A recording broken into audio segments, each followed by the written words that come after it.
Shalom, kembali lagi di Klavos Sukacita. Di tempat ini saya hendak membagi kebenaran firman Tuhan bagi pendengar Klavos Sukacita. Sebelum kita membaca firman Tuhan, mari kita berdoa. Bapa di dalam kerajaan sorga, kembali lagi di saat sore hari yang berbahagia ini, di tempat ini kami bersyukur dan berterima kasih kepadamu ya Tuhan Allah, atas kasih setia dan lawatan-Mu di sepanjang kehidupan kami. Di saat ini Tuhan, kami hendak membaca, mendengarkan firman-Mu. Berilah kami hikmat dan pengertian, sehingga kami mampu untuk memahami firman-Mu bagi kami di saat ini. Di dalam Tuhan kami Yesus Kristus kami berdoa. Amin. Bapak Ibu, pendengar Klavos Sukacita yang diberkati oleh Tuhan kita Yesus Kristus. Saat ini kita ada dalam perayaan Natal. Firman Tuhan bagi kita terambil di dalam kitab Perjanjian Baru, Injil Lukas pasal 2 ayat 8 sampai dengan ayat 20. Dengan perikop pembacaan, gembala-gembala. Di daerah itu ada gembala-gembala yang tinggal di padang, menjaga kawanan ternak mereka pada waktu malam. Tiba-tiba berdirilah seorang malaikat Tuhan di dekat mereka, dan kemuliaan Tuhan bersinar meliputi mereka, dan mereka sangat ketakutan. Lalu kata malaikat itu kepada mereka, "Jangan takut, sebab sesungguhnya aku memberitakan kepadamu kesukaan besar untuk seluruh bangsa. Hari ini telah lahir bagimu juru selamat, yaitu Kristus Tuhan di kota Daud. Dan inilah tandanya bagimu, kamu akan menjumpai seorang bayi dibungkus dengan lampin dan terbaring di dalam palungan." Dan tiba-tiba tampaklah bersama-sama dengan malaikat itu sejumlah besar bala tentara sorga yang memuji Allah, katanya, "Kemuliaan bagi Allah di tempat yang maha tinggi, dan damai sejahtera di bumi di antara manusia yang berkenan kepadanya." Setelah malaikat-malaikat itu meninggalkan mereka dan kembali ke sorga, gembala-gembala itu berkata seorang kepada yang lain, "Marilah kita pergi ke Betlehem untuk melihat apa yang terjadi di sana, seperti yang diberitahukan Tuhan kepada kita." Lalu mereka cepat-cepat berangkat dan menjumpai Maria dan Yusuf dan bayi itu yang sedang berbaring di dalam palungan. Dan ketika mereka melihatnya, mereka memberitahukan apa yang telah dikatakan kepada mereka tentang anak itu. Dan semua orang yang mendengarnya heran tentang apa yang dikatakan gembala-gembala itu kepada mereka. Tetapi Maria menyimpan segala perkara itu di dalam hatinya dan merenungkannya. Maka kembalilah gembala-gembala itu sambil memuji dan memuliakan Allah karena segala sesuatu yang mereka dengar dan mereka lihat, semuanya sesuai dengan apa yang telah dikatakan kepada mereka. Demikianlah firman Tuhan bagi kita di saat ini. Bapak Ibu pendengar Klavos Sukacita yang diberkati oleh Tuhan kita Yesus Kristus. Dari pembacaan kita, maka tema yang hendak kita renungkan yang berbunyi berita sukacita. Tema kita di saat ini berbicara tentang berita sukacita.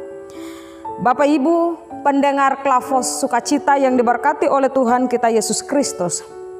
Kelahiran seorang anak tidak selalu membahagiakan. Apabila bayi itu lahir di luar nikah, di tempat asing dan dalam kemiskinan, dia mungkin saja tidak disambut dengan sukacita. Dilihat secara lahiriah, memang begitulah situasi kelahiran Yesus Kristus.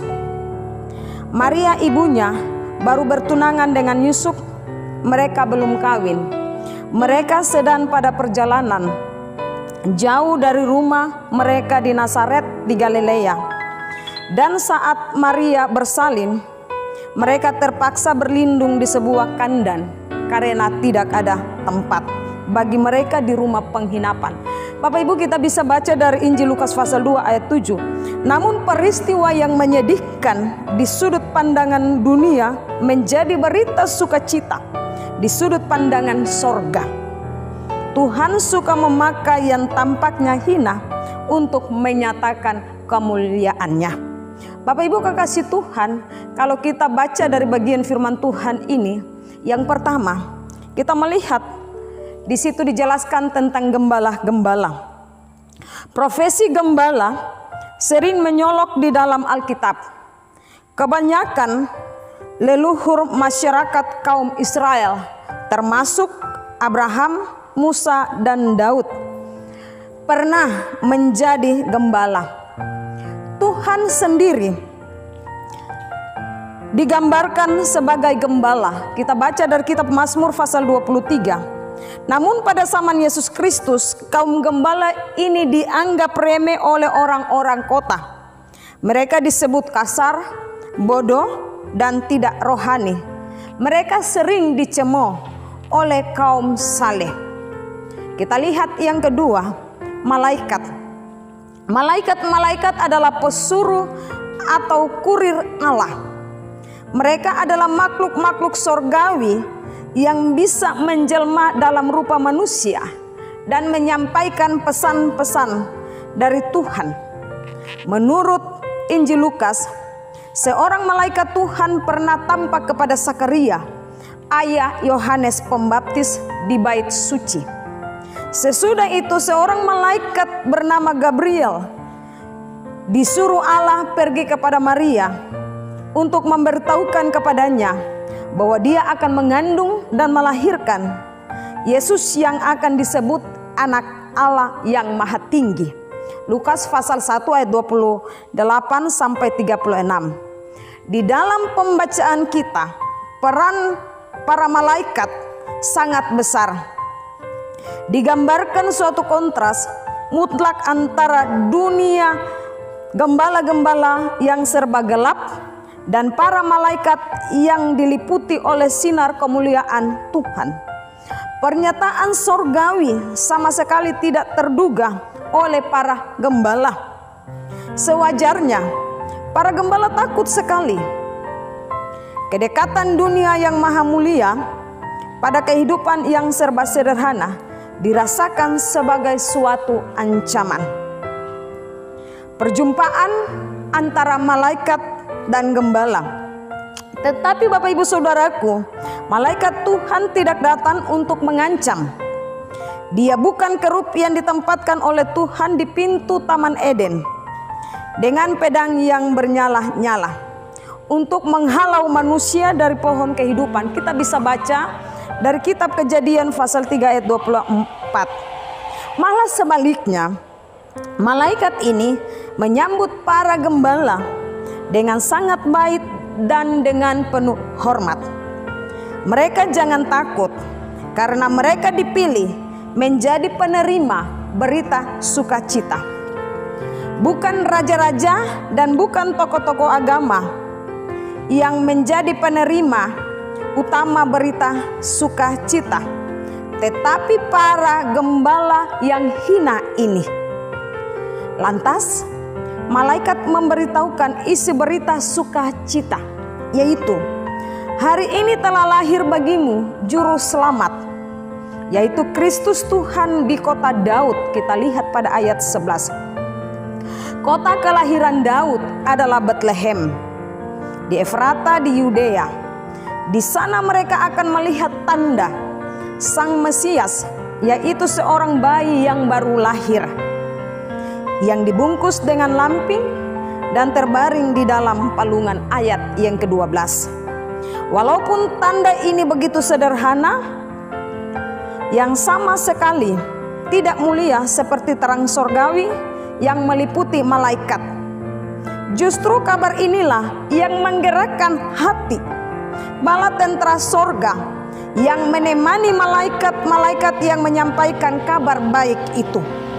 Bersama-sama mereka mengungkapkan puji-pujian yang sangat meriah. Para malaikat ini berkumandang gita sorgawi, kemuliaan bagi Allah di tempat yang maha tinggi, dan damai sejahtera di bumi di antara manusia yang berkenan kepadanya. Pendengar Klavos Sukacita yang diberkati oleh Tuhan kita Yesus Kristus, gembala-gembala yang sederhana menjadi utusan yang setia dan pemberita-pemberita yang hebat. Sesudah para gembala menerima pesan sorgawi tersebut, maka mereka sepakat untuk mencari sang anak itu. Mereka tidak menunggu sampai pagi, tetapi mereka langsung berangkat. Mereka cepat-cepat berangkat. Bapak Ibu, kita bisa lihat pada ayat 16. Kemungkinan besar para malaikat ini meninggalkan domba-domba mereka untuk sementara. Lalu mereka bertemu dengan Maria dan Yusuf serta Yesus di dalam palungan. Mereka langsung menyampaikan berita sukacita yang mereka dengar dari malaikat kepada Maria dan Yusuf. Bapak Ibu Saudaraku, kayaknya berita itu mengherankan. Mungkin Yusuf dan Maria ragu-ragu bahwa Tuhan menyatakan kabar keselamatan dunia ini kepada orang-orang yang sederhana ini. Tetapi berita yang hebat ini berdampak pada Bunda Maria yang memperhatikannya dan merenungkannya. Perlahan-lahan Maria menyadari betapa dahsyatnya mujizat yang dilakukan Allah kepada dirinya. Kemudian para gembala ini menyelesaikan misi mereka dan mereka kembali ke kawanan domba mereka. Sama seperti para malaikat. Sebelumnya mereka sangat gembira dan memuliakan Tuhan. Mereka berbahagia karena berita sukacita yang mereka terima dari sorga terbukti di atas bumi ini. Mereka sudah melihat dengan mata mereka sendiri bahwa Tuhan telah masuk dunia mereka dan membuka pengharapan baru bagi mereka. Bapak Ibu pendengar Klavos Sukacita yang diberkati oleh Tuhan kita Yesus Kristus. Melalui berita sukacita, berita yang agung mulia, masuk realitas kita yang gelap. Mungkin kita merasa hidup kita tidak berarti. Kita orang yang sederhana, tinggal di suatu tempat yang sederhana pula. Mungkin di suatu tempat yang terpencil dan kurang menarik. Tetapi Tuhan mau melawat kita sama seperti para gembala-gembala itu. Di dalam Yesus Kristus memperkenalkan diri sebagai Immanuel. Artinya Bapak Ibu Saudaraku, Allah beserta kita. Ia sangat peduli dan menghargai kita. Allah tidak terkesan oleh kekayaan atau kehebatan dunia ini. Allah justru berkenan menyatakan keagungannya melalui orang-orang yang kecil. Orang-orang yang kecil sama seperti para gembala yang dicemooh, tetapi dipilih Allah untuk sebuah misi yang agung. Tuhan Yesus juga mau memakai Bapak Ibu dan saya sebagai orang-orang yang kecil untuk membawa berita sukacita. Kabar yang sederhana menggerakkan hati. Tuhan tidak memilih cara yang canggih dan keren, tetapi suatu peristiwa yang sederhana, yaitu kelahiran seorang anak dalam segala kehinaan.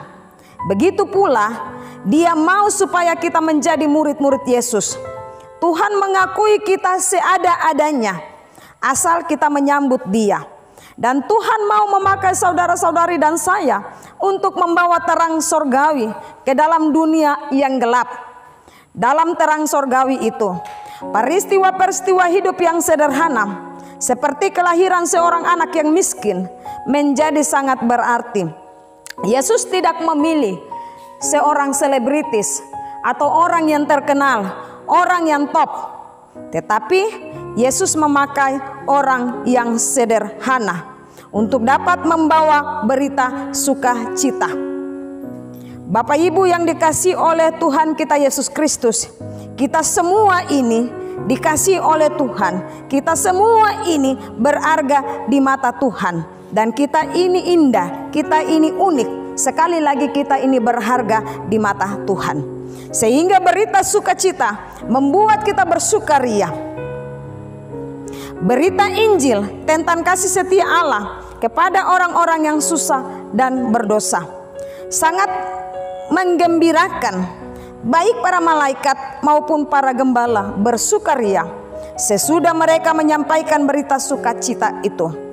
Kiranya kita juga turut bersukacita karena Sang Juru Selamat dunia, yaitu Yesus Kristus, yang telah masuk realita kita dan mengubah kegelapan menjadi terang. Biarlah melalui perayaan Natal di tahun 2020 ini, kita juga dapat bersukacita untuk mengabarkan berita sukacita itu kepada orang lain. Tuhan memberkati kita dengan firman-Nya. Amin. Mari kita berdoa. Bapa di sorga, kami bersyukur kepadamu karena kami masih diberi kesempatan untuk mendengarkan firman-Mu. Biarlah berita sukacita ini menjadi bagian di dalam kehidupan kami. Secara khusus dalam perayaan Natal di tahun 2020 ini. Dalam kehidupan kami yang sederhana, kami terus mau mewartakan berita sukacita ini kepada dunia. Bukan saja para malaikat dan para gembala yang dapat menyampaikan berita sukacita ini, tetapi kami sekalian yang telah Tuhan percayakan.